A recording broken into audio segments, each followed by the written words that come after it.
d'enseignement agricole et donc il y a un module d'exploration en seconde qui s'appelle l'EATDD, c'est-à-dire écologie, agriculture, territoire, développement durable. On profite notamment de ce module pour essayer de mener des projets de éco-citoyens. L'année dernière, on avait travaillé en particulier sur la gestion du papier et cette année, on s'est attelé au problème de gaspillage alimentaire. YGREN intervient sur plusieurs séances. Il y a 12 élèves.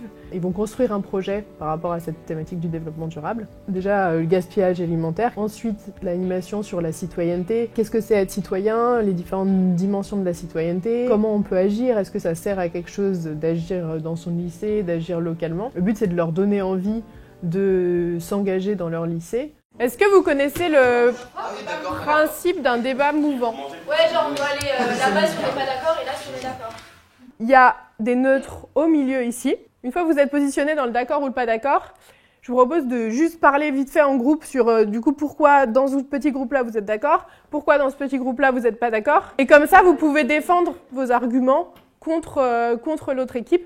Et au milieu du débat, vous avez aussi le droit de bouger. Vous pouviez ne pas être d'accord au début, et puis avec les arguments de l'autre équipe, vous dire ouais bah finalement je suis plutôt d'accord. Et donc là, vous avez le droit de bouger et de défendre avec l'autre équipe les arguments de l'autre équipe. C'est une légende amérindienne qui dit que, eh bien, il y a eu un incendie de forêt et tous les animaux étaient atterrés, ne savaient plus que faire face à cet incendie. Et par contre, le petit colibri, il ne renonce pas. Il va prendre quelques gouttes d'eau dans la rivière et il vient les jeter sur le feu. Et à un moment, il repart, donc il s'active. Et à un moment, le tatou, énervé par ce mouvement, lui dit mais qu'est-ce que tu fais, colibri? Tu sais bien que tu ne pourras pas éteindre le feu avec tes gouttes d'eau. Et le colibri qui répond je sais, mais je fais ma part. Alors, le tatou a raison, ce que fait le colibri est complètement inutile. D'accord ou pas d'accord? Il y a l'idée de physique et morale. D'un point de vue physique, le colibri il n'arrivera jamais à éteindre le feu. Mais d'un point de vue moral, il peut essayer de motiver les autres pour les motiver à essayer d'éteindre le feu et au moins il fait sa part.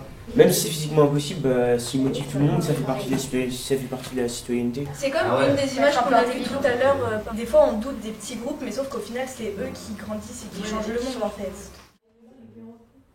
Donc ouais, je vous laisse lire les phrases et regarder les images et ensuite. Alors, du coup, d'accord ou pas d'accord? Si tu restes pas civil, t'es pas citoyen.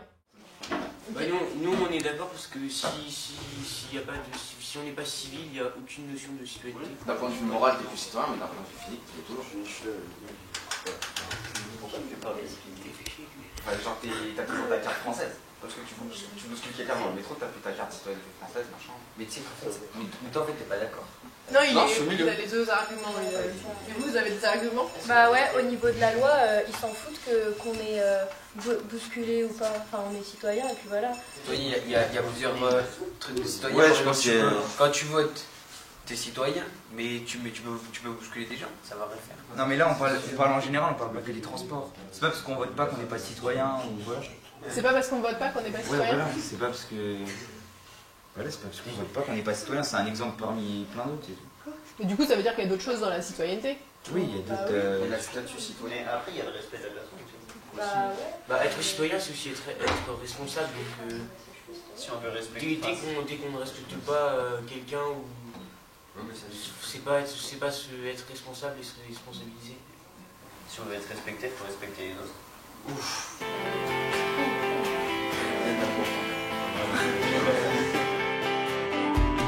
Je m'attendais pas vraiment à ça. J'ai trouvé ça vachement intéressant. Je pensais pas du tout qu'on allait parler de la citoyenneté et franchement j'ai bien aimé. Je me suis posé des questions parce que des fois j'étais pas trop d'accord avec ce que les autres disaient. Enfin pour moi on est tous citoyens donc j'ai trouvé ça vachement intéressant en fait de pouvoir débattre et de savoir un peu l'opinion de chacun et aussi de pouvoir changer d'opinion. Ouais, je comprends plus la notion d'éco-citoyenneté. La nature elle est comme elle est mais peut-être qu'on peut la changer mais genre pas... Ça va pas changer du jour au lendemain alors que genre si notre rôle de citoyen, on peut changer du jour au lendemain, on peut se dire bon bah du jour au lendemain on va aider les sans-abri, du jour au lendemain on va arrêter de gaspiller. Maintenant on va plus parler du citoyen en général. Donc pour être citoyen, il ne faut pas obligatoirement qu'on soit majeur ou français. Après, on doit respecter certaines choses, donc on doit respecter les autres, on doit respecter des lois. Aider les autres, limiter le gaspillage à la cantine, faire des actions pour la société qui va agir. Et voilà. Donc l'atelier est bienvenu comme point de départ pour se dire, voilà, on est des citoyens, on a une responsabilité pour le bien commun de tous, pour la planète. Une idée précise du projet qu'ils veulent mener, il ne sera pas encore mis en place, mais Y aura été là pour les guider dans l'élaboration du projet, leur donner envie d'agir et leur donner les moyens aussi d'agir.